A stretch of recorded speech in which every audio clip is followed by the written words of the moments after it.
இன்றே டவுன்லோட் செய்து உங்கள் ஃபேவரட் ஷோக்களை என்ஜாய் பண்ணுங்க. என்னம்மா பெரிய பர்ச்சேஸ் போல? ஆமாமா. சரி, எல்லாரும் இருக்கீங்களா? யாரும் மிஸ் ஆயிடலையா? இசையும் வர்ஷினியும் வந்துட்டாங்க. விஷால் மட்டும் இல்ல, அத்தை எல்லாரும் இங்க தான் இருக்கோம். சுபத்ரா, அத்தை எல்லாரும் இருக்காங்க. அவங்க உங்களுக்கு வாங்கிட்டு வந்ததை கொடுத்தாங்க. அண்ணி, புடவெடுக்க தான் போயிருந்தீங்கன்னா என்னைய கூட்டிட்டு போயிருக்கலாம்ல, நானும் வந்திருப்பேன்ல. பாத்தியா, எல்லாரையும் கூட்டிட்டு போகணும்னு ஆசைதான் சிந்தாமணி. ஆனா இங்கதான் மாத்தி மாத்தி பிரச்சனை வந்துட்டே இருக்கே. அதனாலதான் நாங்களே போயிட்டு வந்துட்டோம். பிரச்சனைக்கு நாங்க காரணம் இல்ல. அத்தை, கல்யாண பொண்ணு புடவைய பாருங்க அத்தை, எப்படி இருக்குன்னு சொல்லுங்க.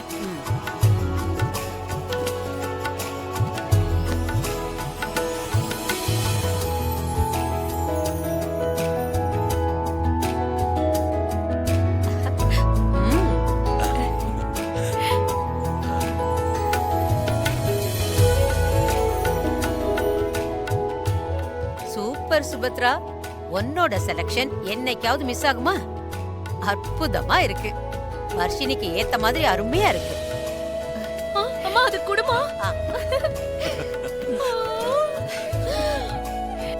ஐயோ, புடவை என்ன காத்து மாதிரி இருக்கு. இதோட விலை ஒரு 30,000 ரூபாய் இருக்குமா?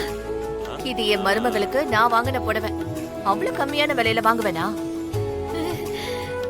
உன் கையில இருக்கிற புடவை தாலி கட்டுறதுக்கு முன்னாடி ஜானவாசத்துக்கு கட்டுறது. அதோட விலை 2 லட்சம்.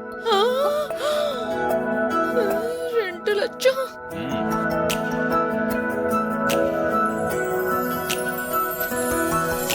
இது முகூர்த்த புடவை.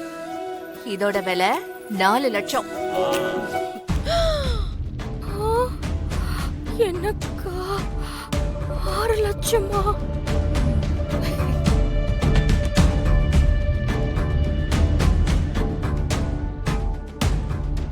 அத்தை, 2 புடவையும் சேர்த்து மொத்தம் 6 லட்சமா? அத்தை, பீரோல தூங்க போற புடவை இவ்ளோ செலவு பண்ணணுமா அத்தை? என் மனசுக்கு பிடிச்சமான மருமகளுக்கு இத கூட செய்யலன்னா எப்படி ஸ்ரீஜா? வர்ஷினி, முகூர்த்த புடவைய வாங்கி பாருமா. வாங்கிக்கோ. பார்த்துட்டு எப்படி இருக்குன்னு சொல்லு.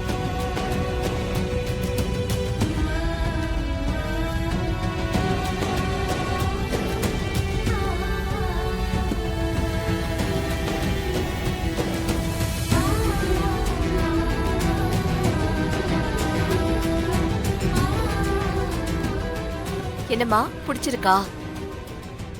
அத்தை, எனக்காக பார்த்து பார்த்து வாங்கியிருக்கீங்க அத்தை. எனக்கு பிடிக்காம எப்படி இருக்கும்?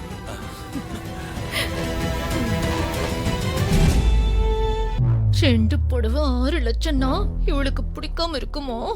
இவ பிறந்ததுல இருந்து இவ வீட்டுல இவளுக்கு வாங்கி கொடுத்த ட்ரெஸ் எல்லாம் சேர்த்தா கூட 6 லட்சம் வராதே.